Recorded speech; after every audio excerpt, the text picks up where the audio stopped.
મિત્રો, પરમાણુ ભાર વિશેની આપણે વાતો કરી. પરમાણુ ભાર એટમિક માસ કહેવાય, પરમાણુય દળ કહેવાય. પરમાણુ ભાર એટલે પરમાણુ પોતે પોલા ગોળા જેવું છે. બીજા ચેપ્ટરમાં તમે ભણશો કે પરમાણુ પોતે પોલા ગોળા જેવું છે. રુથરફોર્ડે કહ્યું હતું કે પરમાણુનું સઘળું દળ એ પરમાણુના કેન્દ્રમાં છે. તમને ખ્યાલ હોય તો આ એક પરમાણુ છે, પોલા ગોળા જેવું છે. 12 ઇલેક્ટ્રોન હોય છે. કોણ હોય છે? ઇલેક્ટ્રોન.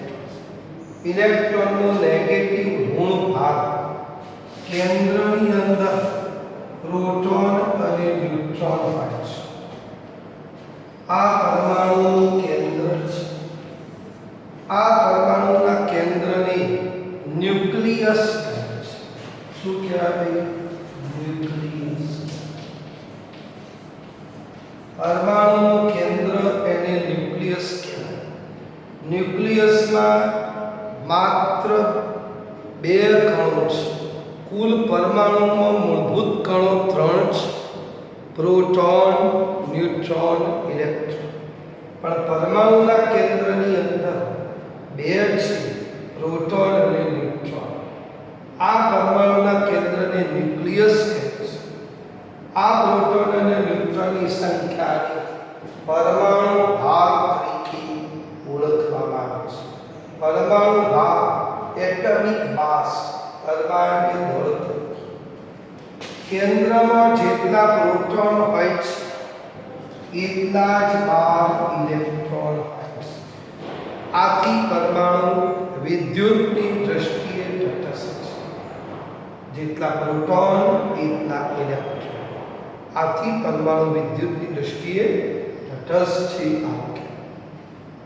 મિત્રો, મેં કાલે કહ્યું હતું, આપને ખ્યાલ હોય તો, કે આટલાના તો પરમાણુ ભાર ઓછામાં ઓછા તમારે યાદ રાખો. ગણતરી કરો તો એની અંદર પરમાણુ ભાર આપણને ખ્યાલ હોવા જોઈએ. બરાબર? અને પરમાણુ ભાર અમુકના તો આપણને યાદ રાખવા જ પડશે. દાખલા તરીકે હાઇડ્રોજનનો પરમાણુ ભાર તો 1 થાય. કાર્બનનો પરમાણુ ભાર 12 થાય. નાઇટ્રોજનનો 14 થાય. ઓક્સિજનનો 16 થાય. નિયોનનો 20 થાય. કેટલું થાય? 20. સોડિયમનો 23, મેગ્નેશિયમનો 24, એલ્યુમિનિયમનો 27, સલ્ફરનો 32, પોટેશિયમનો 39.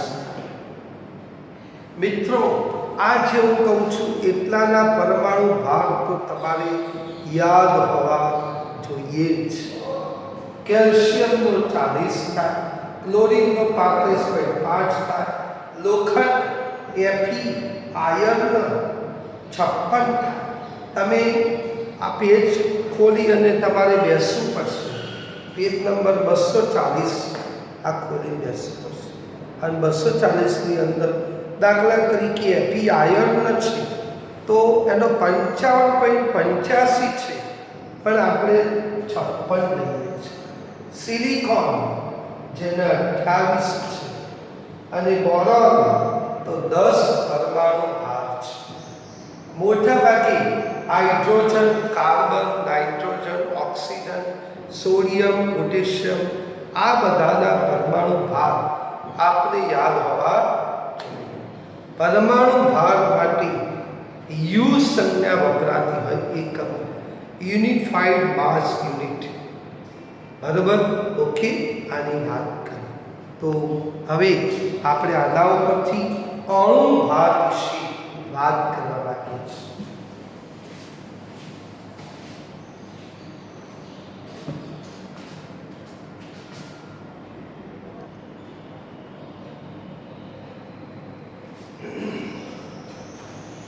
મિત્રો, પેજ નંબર 17 ઉપર તમે જોશો આણ્વીય દળ. અત્યાર સુધી પરમાણુય દળ પરમાણુ ભારની વાત કરતા. પરમાણુ એકલો હતો અને એકલા પરમાણુનું વજન એને પરમાણુય ભાર, પરમાણુય બળ કહેવાય. અત્યારે આણ્વીય ભાર, અણુમાં ઘણા બધા પરમાણુ હોય, એક સરખા પણ હોય અને જુદા જુદા પણ પરમાણુ. એ બધાના પરમાણુ ભારનો સરવાળો કરો તો એ આપણે આણ્વીય દળ, અણુ ભાર તરીકે ઓળખીએ. કોણ? અણુ ભાર. તો એ દરેક તત્વના પરમાણુય દળ અને દરેક પરમાણુની સંખ્યાના ગુણાકારનો સરવાળો કરો તો અણુ ભાર મળતો હોય. દાખલા તરીકે આપણે જોઈએ, ઘણા બધા ઉદાહરણો લઉં છું, એકાદ ઉદાહરણથી આપણે સંતોષ નહીં માનીએ. દાખલા તરીકે પાણી છે. પાણીનો અણુ ભાર શોધો છે. પાણીનો અણુ ભાર શોધો છે.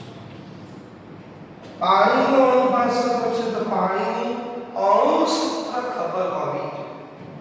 આ પાણીનું અણુ સૂત્ર છે. તો પાણીમાં હાઇડ્રોજન કેટલા છે? 2 છે. તો 2 કૌંસમાં હાઇડ્રોજનનો પરમાણુ ભાર વત્તા ઓક્સિજન કેટલા છે? કશું નથી એટલે એક તો છે, તો 1 કૌંસમાં ઓક્સિજનનો પરમાણુ ભાર.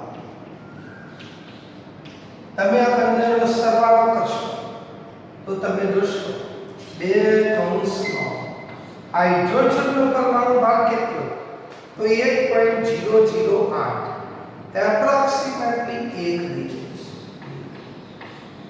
ઓક્સિજનનો પરમાણુ ભાર 16 છે. કેટલો છે? 16. આ બંનેનો સરવાળો કરશો તો 2 વત્તા 16 એટલે 18 ગ્રામ પ્રતિ મોલ. તો અણુ ભારનો એકમ ગ્રામ પ્રતિ મોલ એકમ થશે. કયો? ગ્રામ. અથવા કોઈ બાળક 18 યુ લખે તો પણ સાચું. 18 જે પરમાણુ ભારનો એકમ આવતો હતો એ જ એકમ અહીં અણુ ભારનો થશે. તો આ રીતે મિત્રો પાણીનો અણુ ભાર તમે શોધો. પાણીમાં કયા કયા પરમાણુ રહેલા છે એ બધા પરમાણુનો પરમાણુ ભારનો સરવાળો કરો. આમાં 2 હાઇડ્રોજન છે તો 2 કૌંસમાં હાઇડ્રોજનનો પરમાણુ ભાર વત્તા 1 કૌંસમાં ઓક્સિજનનો પરમાણુ ભાર. આ રીતે હાઇડ્રોજનનો પરમાણુ ભાર 1 ગુણાકાર એટલે 2 ઓક્સિજનનો જે તમે પદાર્થનો અણુ ભાર શોધવાનો તેનું અણુ સૂત્ર જાણતા હો. ઉપરાંત અણુ સૂત્ર તો ખરો, ઉપરાંત શું જાણતા હોવું જોઈએ? એનો પરમાણુ ભાર જાણતા તો તમને એ અણુ ભાર તમને મળી જાય. દાખલા તરીકે આપણે બીજા એકની વાત કરીએ. બીજો નંબર પુસ્તકમાં આપેલો છે. પહેલા સહેલું લઈએ, CH4. મિત્રો CH4 એટલે મિથેન છે. તો મિથેનનો અણુ ભાર શોધવાનો. જેનો અણુ ભાર શોધવાનો હોય એના અણુ સૂત્ર જાણતા હોવા જોઈએ. આમાં કાર્બન કેટલા છે? 1 છે. કાર્બનનો પરમાણુ ભાર. હાઇડ્રોજન કેટલા છે? 4 છે. તો 4 કૌંસમાં હાઇડ્રોજનનો પરમાણુ ભાર. આ બંનેનો તમે સરવાળો કરો તો 1 કૌંસમાં કાર્બનનો પરમાણુ ભાર કેટલો? મિત્રો 12. કાર્બન 6 છે એ પરમાણુ ક્રમાંક છે, 12 છે પરમાણુ ભાર છે. તો વત્તા 4 કૌંસમાં હાઇડ્રોજનનો પરમાણુ ભાગ 1 12 4 16 ગ્રામ પ્રતિ મોલ અથવા 16 યુ આટલો તમારો જવાબ આવી ગયો. ઓકે, તો આવું થતું. ચલો મિત્રો, ધારો કે થોડોક આના કરતાં મોટો આપ્યા, ગ્લુકોઝ આપ્યું. પણ ગ્લુકોઝનું અણુ સૂત્ર તમે જાણતા હો તો ગ્લુકોઝ કૌંસમાં C6H12O6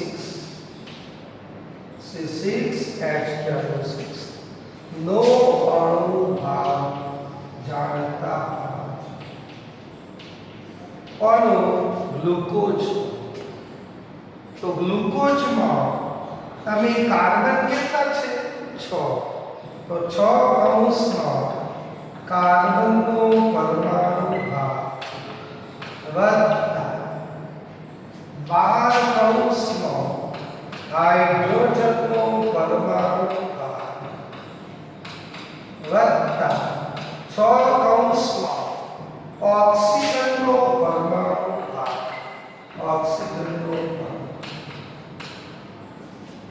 આ બધાનો તમે સરવાળો કરશો તો 6 કૌંસમાં કાર્બનનો પરમાણુ ભાગ કેટલો? તો 12 છે. હાઇડ્રોજનનો કેટલો? 1 છે. ઓક્સિજનનો કેટલો? તો 16 છે. 12 વત્તા 12 16 બધાનો તમે સરવાળો કરશો તો 180 થાય છે કે કેમ જોવા. 72 વત્તા 12 વત્તા 96 180 યુ થયો. કેટલો? 180. આ તમારી અણુ ભાર શોધી શકાય. કોઈ પણનો અણુ ભાર શોધવો હોય તો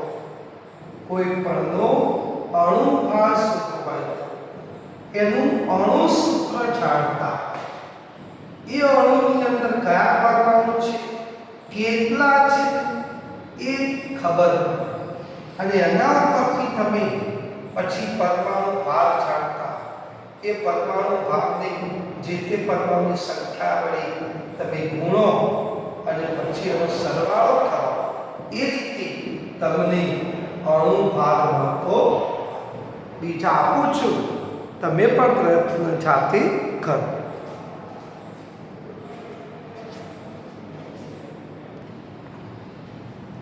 ધારો કે મિત્રો ખાંડ આપેલું છે. ખાંડ એટલે સુક્રોઝ કહેવાય. સુક્રોઝ. આ સુક્રોઝનો અણુ ભાર જાણવો છે તો સુક્રોઝનું સૌથી પહેલા અણુ સૂત્ર જાણતા હોવા. જો સુક્રોઝનું અણુ સૂત્ર ન જાણતા હોય તો આપણને તકલીફ પડે. એટલે સુક્રોઝનું અણુ સૂત્ર C12H22O11. આ સુક્રોઝનું અણુ સૂત્ર પરથી આપણે અણુ ભાર શોધીએ. હવે આમાં તમે જોશો કે 12 કૌંસમાં કાર્બનનો પરમાણુ ભાગ, 22 કૌંસમાં હાઇડ્રોજનનો પરમાણુ ભાગ, 11 કૌંસમાં ઓક્સિજનનો પરમાણુ ભાગ. તો 12 કૌંસમાં તમારે પેજ નંબર જે પહેલા કહ્યું હતું એ પેજ તમારે એના ઉપરથી ખબર ના હોય તો પરમાણુ ભાગ એ આપણે 240 ઉપરના પરમાણુ ભાગ એ આપણે થોડાક એ પ્રયત્ન કરીશું. તો પ્રેક્ટિસ કરવાથી આપણને યાદ રહી જશે બધા પરમાણુ ભાર યાદ રાખવાના હોતા નથી. મુખ્ય તત્વોના પરમાણુ ભાર આપણે યાદ રાખવાના. કાર્બનનો કેટલો છે ભાઈ? 12. હાઇડ્રોજનનો કેટલો? 1 છે. ઓક્સિજનનો કેટલો? 16 છે. આ બધાનો સરવાળો તમે કરો તો સુક્રોજનો અણુ ભાર 342 થશે. મને યાદ છે 12 ગુણાકારનો ભાર 144 વત્તા 22 11 ગુણાકારનો 16 176. આ બધાનો સરવાળો કરો 176 વત્તા 22 વત્તા 144 342 યુ 342 અણુ ભાર. કોનો? તો ખાંડનો. કોનો? તો સુક્રોજનો C12H22. મિત્રો તમને જાતે આપું છું, તમે જસ્ટ પ્રયત્ન કરો. ચલો 5મા નંબર એસિટિક એસિડ Cl3COOH એટલે એસિટિક એસિડ. એસિટિક એસિડ તમને ખબર જ છે એસિટિક એસિડનો અણુ ભાર શોધવાનો. બોલો મિત્રો, એસિટિક એસિડ. ચાલો કઈ રીતે શોધીશું? તો એસિટિક એસિડનું અણુ સૂત્ર ખબર છે. હવે મિત્રો આમાં કાર્બન કેટલા છે? તો 2 છે. 2 કૌંસમાં કાર્બન. હાઇડ્રોજન કેટલા છે? 3 ને 4. ઓક્સિજન કેટલા છે? 2. ઓક્સિજન નો પરમાણુ. ચાલો 2 કૌંસમાં કાર્બનનો 12, 4 કૌંસમાં હાઇડ્રોજનનો 1, ઓક્સિજનનો 16, 12 × 24, 4 16 × 32. મિત્રો બધાનો સરવાળો કરશો તો તમને 60 ગ્રામ પ્રતિ મોલ અથવા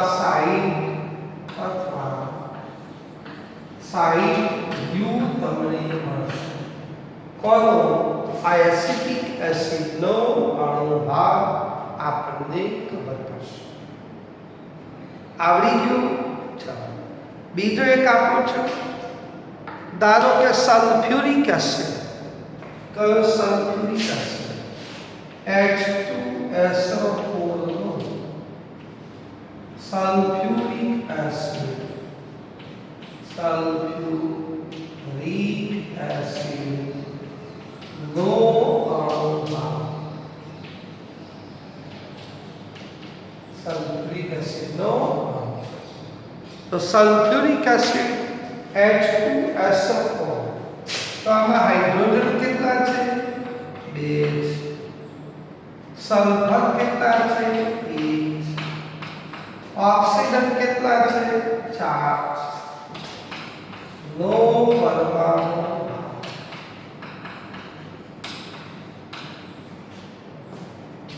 બે કૌંસમાં હાઇડ્રોજનનો 1, 1 કૌંસમાં સલ્ફરનો 32, 4 કૌંસમાં ઓક્સિજનનો 16. આ બધાનો સરવાળો થશે 2 32 16 64. આ બધાનો સરવાળો થઈને 98 ગ્રામ પ્રતિ મોલ. 98 સલ્ફ્યુરિક એસિડનો અણુ ભાર H2SO. તો મિત્રો કેટલાકના અણુ ભાર તો તમને મોઢે જ થઈ જ જવા છે. ધારો કે સલ્ફ્યુરિક એસિડનો તો 98, એસિટિક એસિડનો 60 છે, સુક્રોઝનો 342 છે, ગ્લુકોઝનો 180 છે, મિથેનનો 16 ગ્રામ છે, પાણીનો 18 ગ્રામ છે. યાદ રહી ગયા કે નહીં? ઓકે, આવું આપને ખબર પડે છે. અવારનવાર પ્રેક્ટિસ કરવાથી આપણને કેટલાક પદાર્થોના અણુભાર સરળતાથી યાદ રહેશે. ટેન્શન રાખ્યા વગર માત્ર પુનરાવર્તન કરવાથી એ આપણને યાદ રહેશે. 100% પ્રયત્ન કરો, સફળતા મળશે.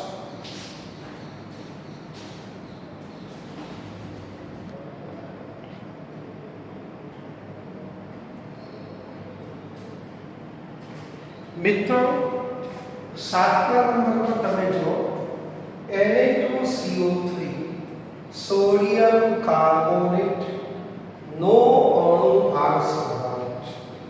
કોનો? સોડિયમ કાર્બોનેટનો અણુભાર શોધવાનો છે. સોડિયમ કાર્બોનેટ એટલે સૂત્ર આપણને આવડતો જોઈએ, Na2CO3. તો આમાં સોડિયમના કેટલા પરમાણુ? 2 છે. કાર્બનના કેટલા છે? 1 છે. ઓક્સિજનના કેટલા છે? 3 છે. નો પરમાણુ ભાર. ઓકે, સોડિયમના તમારે 23 ગ્રામ, કેટલા? 23. કાર્બનના તમારે 12 ગ્રામ પરમાણુ. ઓક્સિજનના 16 થાય છે. કેટલા થાય છે? આ રીતે તમે આનો ગુણાકાર કરીને સરવાળો કરો. 23 દુ 46 વત્તા 12, 16 તરી 48, 48 ને 20, 60, 46, 106 યુ થવા. તો સોડિયમ કાર્બોનેટનો અણુભાર 106 થશે.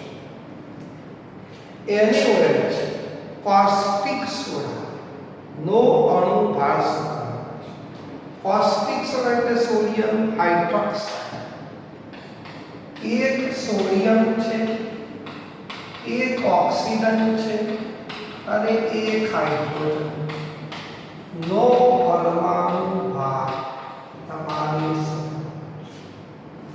તો સોડિયમનો કેટલો? 23 ગ્રામ, ઓક્સિજનનો 16 ગ્રામ, હાઇડ્રોજનનો 1. સરવાળો કરશો તો 40 ગ્રામ પ્રતિ કોસ્ટિક સોડા NaOH નો થશે. યુરિયા ખાતર સૂત્ર ખબર હોવી જોઈએ, અણુ સૂત્ર NH2CONH. તો નાઇટ્રોજન કેટલા છે? 2 છે. 2 કૌંસમાં નાઇટ્રોજન. હાઇડ્રોજન કેટલા છે? 4 કૌંસમાં હાઇડ્રોજન. કાર્બન કેટલા છે? 1 છે. ઓક્સિજન કેટલા છે? 1 છે. નો પરમાણુ. આ બધાના પરમાણુ ભારો તમે સરવાળો કરો. 2 કૌંસમાં નાઇટ્રોજનનો પરમાણુ ભાર તો આપણને ખબર છે 14 છે. હાઇડ્રોજનનો 1 છે. કાર્બનનો 12 છે. ઓક્સિજનનો 16 છે. આ બધાના પરમાણુ ભાર તમારે સરવાળો કરવો. તો 14 દુ 28, 4, 12, 16. આ બધાનો સરવાળો તમારે યુરિયાનો 60 જેટલો થતો હશે. 40, 50 ને 60 ગ્રામ પ્રતિ 60. મિત્રો, આવો અણુભાર એસિટિક એસિડનો પણ 60 આવે. તમે જોયું ને? એસિટિક એસિડનો 60 આવે. તો ઓકે, આ રીતે આ બધાના અણુભાગ શોધ્યા.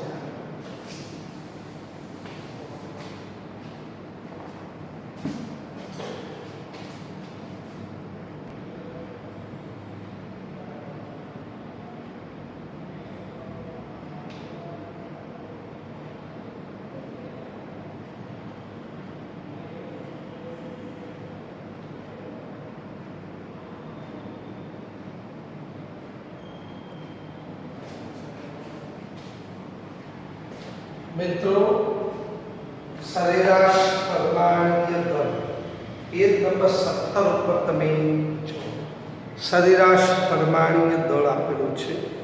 એવરેજ એટમિક માસ, એવરેજ એટમિક માસ આવું આપેલું છે. આવું ક્યારે થાય, આવું ક્યારે શોધવાની જરૂર પડે એના માટેની વાત કરું. તો મિત્રો, કોઈ પણ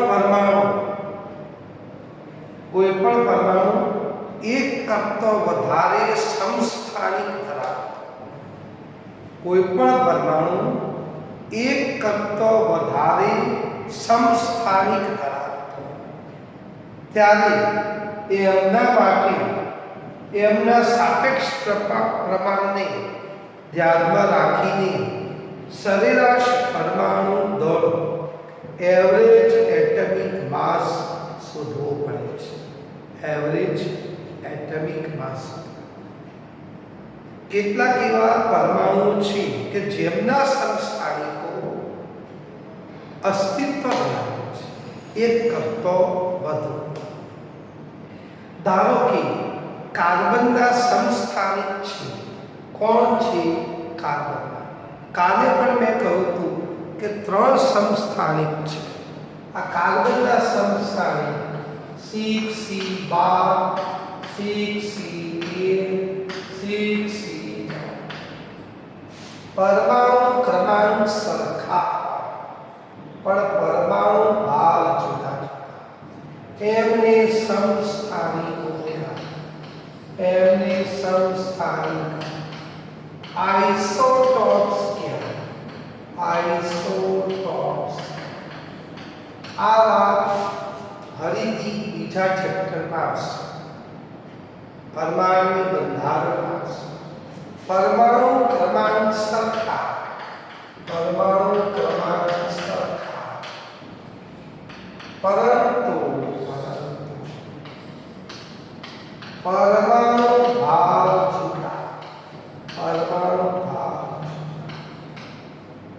તેમને એકબીજાના સમસ્થાનિક કહેવાય છે. શું કહેવાય? સમસ્થાનિક. હાઇડ્રોજનના સમસ્થાનિક 3 છે.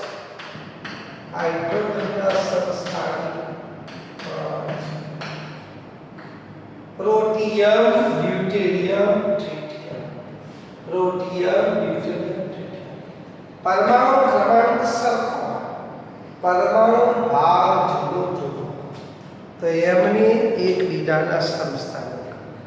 જ્યારે એક કરતો પરમાણુના એક કરતો વધુ આવા સમસ્થાનિકો મળતા ત્યારે એમનો પરમાણુ ભાર જુદો જુદો હોય. એમનો પરમાણુ ભાર જુદો જુદો હોય. એમનું સાપેક્ષ પ્રમાણ, સાપેક્ષ પ્રચુરતા, સાપેક્ષ પ્રમાણ જુદું જુદું હોય. આથી એ બધાનો સરેરાશ શોધવો પડે. એવરેજ સરેરાશ. અને એને સરેરાશ પરમાણુય દળ કહેવાય છે. મિત્રો, આ કાર્બનનો સરેરાશ પરમાણુય દળ શોધવો હોય તો એના માટે શું કરવાનું એ માટેની આપણે વાત કરીએ. સરેરાશ પરમાણુય દળ માટે, પરમાણુય દળ માટે આવી સંખ્યા લખીએ છીએ. પરમાણુય દળ એ ભાગ બરાબર સિગ્મા fi into e આવું છે. સિગ્મા fi into e આવું છે. આ a છે, આ f છે, એને 100% એટલે ટકા આપેલા છે તો 100 એ ભાગ માટે આવશે તો C12 નો C13 નો C14 નો આ ત્રણેયનું આવું આપણે કરીશું સરવાળો શીખમાં ચાલો આવું કરીશું આના માટે શું કરવાનું એ આપણે કરીએ એ 12 છે એ 12 સરેરાશ પ્રમાણ એવરેજ આ જે ટકા છે ને એને 100 એ ભાગી તો 100 એ ભાગશો કેટલા થશે 0.98 892 ગુણાકાર 12 વત્તા FI into E આવો આ બંનેનો આનો 100 એ ભાગ તો કેટલા થવાના 0.1108 ગુણાકાર 13.00335 વત્તા આનો 100 ભાગ કેટલાય ભાગ તો 2 ગુણાકારમાં 10 ની -12 2 ગુણાકારમાં 10 ની -12 ગુણાકાર 14.00337 આનો સાદુરૂપ આપશો એ તમારો જવાબ એ તમારો શું આવશે જવાબ આવશે આ બધાનું સાદુરૂપ આપવાનું હવે તમે જો કેલ્ક્યુલેટરથી આપણે આનું સાદુરૂપ આપવાનો પ્રયત્ન કરીશું શું છે આગળ આના સાથે ગુણો આ પરમાણુ ભારની સાપેક્ષ પ્રચુરતા એટલે પ્રમાણ એને 100 ભાગ ટકા એટલે 100 ભાગ આના સાથે ગુણો આના સાથે જે કઈ એનો સરવાળો થયો એ સરેરાશ પ્રમાણની દળ આવવાનો છે મિત્રો કેલ્ક્યુલેટરનો ઉપયોગ કરતા આવડતું હોવું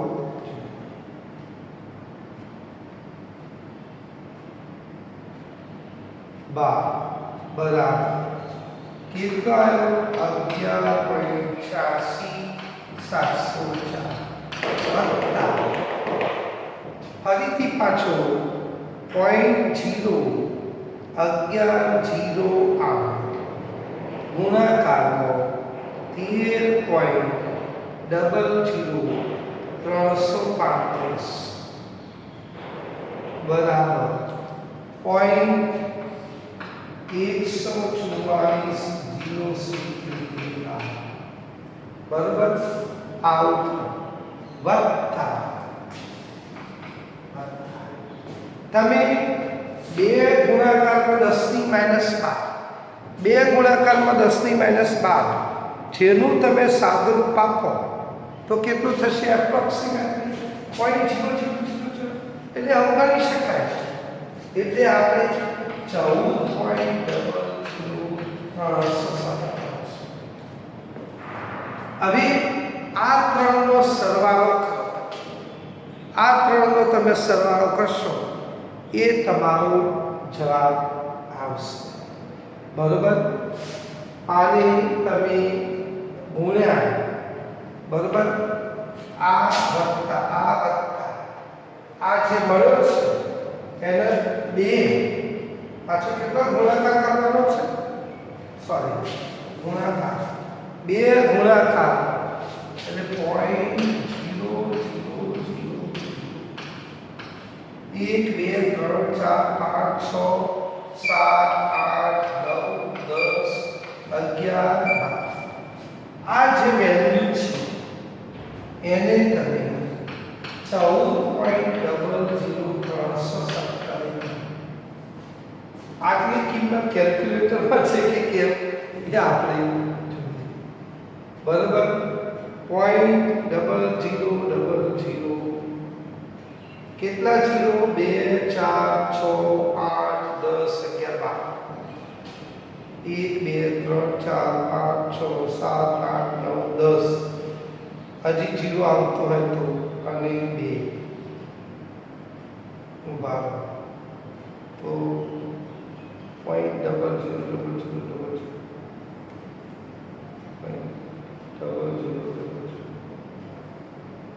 બે ગુણાકારનો 14.00317 એટલે આટલો આવે છે.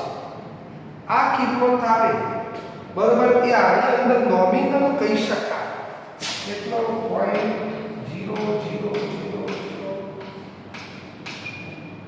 1 2 3 4 5 6 7 8 9 1 2 3 4 5 6 7 8 9 અને 28. હવે આ બધાનો તમે સરવાળો,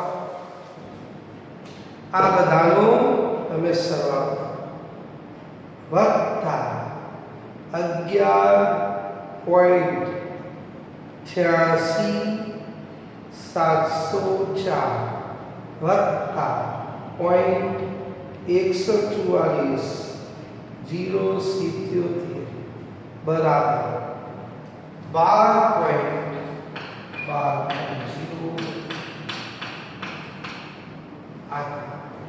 આટલો એ યુ થયો.